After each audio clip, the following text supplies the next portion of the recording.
বুড়ি, ও আমাকে পাঠা বলল। তুই কিছু বললি না কেন? এটা কিন্তু আমি মানতে পারছি না।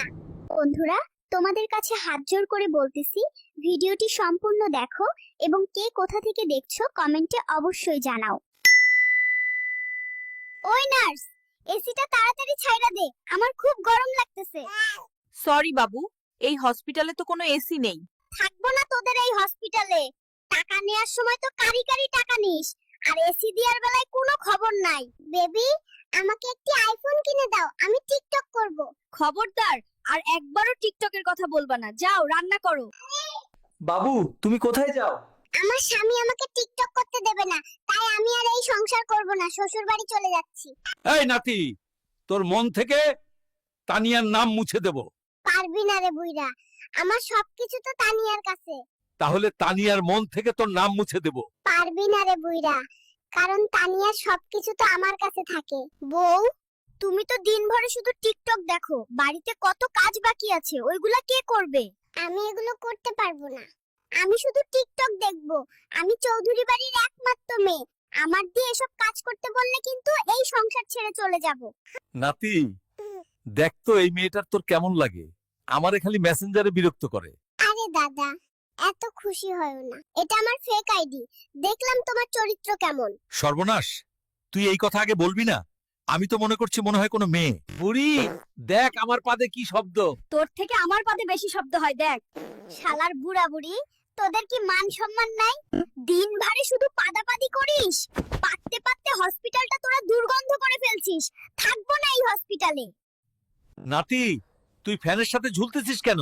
পড়ে যাবি, তাড়াতাড়ি নাম। না বুড়ো, আমি এখান থেকে নামবো না। কেন, কি হয়েছে আমাকে বল। আমি খাটো, এজন্য সুমাইয়া আমাকে রিজেক্ট করে দিয়েছে, এই জন্য ফ্যানের সাথে ঝুলতেছিলাম।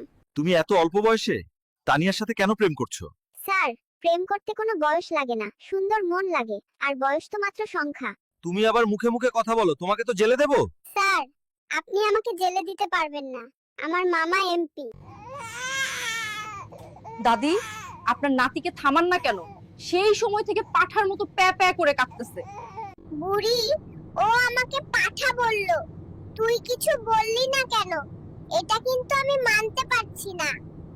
আমার নাতি পাঠার মতো প্যা প্যা করে কাঁদবে না হাসবে, তাতে তোদের কি? গেলাম না তোদের প্লেনে। এমন ভাবে প্রতিদিন কাজ করাইলে আমি আর ঘরে জামাই থাকবো না। শালার ফাটা না থাকলে যাবি কোথায়? তুই আমার জীবন শেষ করে এখন পাশের বাড়ির ভাবির কাছে যাবে। পাশের বাড়ির ভাবি অফার করেছে, তার সাথে থাকলে কাজ করা লাগবে না।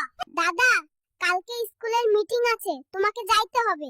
না, আমি যাইতে পারবো না, আমার বাসায় অনেক কাজ আছে। আরে ফারিয়া ম্যাডাম তোমাকে যাইতে বলছে। তাহলে তুই এই কথা আগে বলবি না? চল তাহলে আজকেই যাব, বেঁচে থাকলে পরে কাজ করা যাবে। তোর বোন হয়, ওকে দেখে রাখিস। আমি বাইরে থেকে ঘুরে আসি, কোনো প্রকারের বিরক্ত করবি না। আপু, আপনি কি সিঙ্গেল নাকি মিঙ্গেল? উফ, আজব তো, আমাকে বিরক্ত করছেন কেন? আপনার দাদিকে সব বলে দেব কিন্তু। দাদি, আপনার নাতি আমাকে প্রেমের প্রস্তাব দিচ্ছে। সর্বনাশ, মায়ে তো সব বলে দিল, এখন আমি তো শেষ। এই মেশিন, তাড়াতাড়ি টাকা বের কর, টুনটুনিরে নিয়ে দুবাই যাব। এই, টাকা না দিয়ে ফিডার দিলি কেন রে? এই বাল দিয়ে কি করব?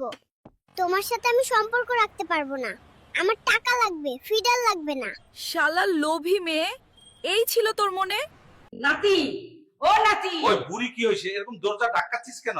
নাতি মোবিল নিয়ে বাথরুমে গেছে আর দরজা খুলতেছে না। বাবু, কি আর বলবো, বুড়োরা আঠার মতো সারাদিন লেগে থাকে, বাথরুমেও শান্তিতে কথা বলা যায় না। এই কষ্ট কি সহ্য করা যায়?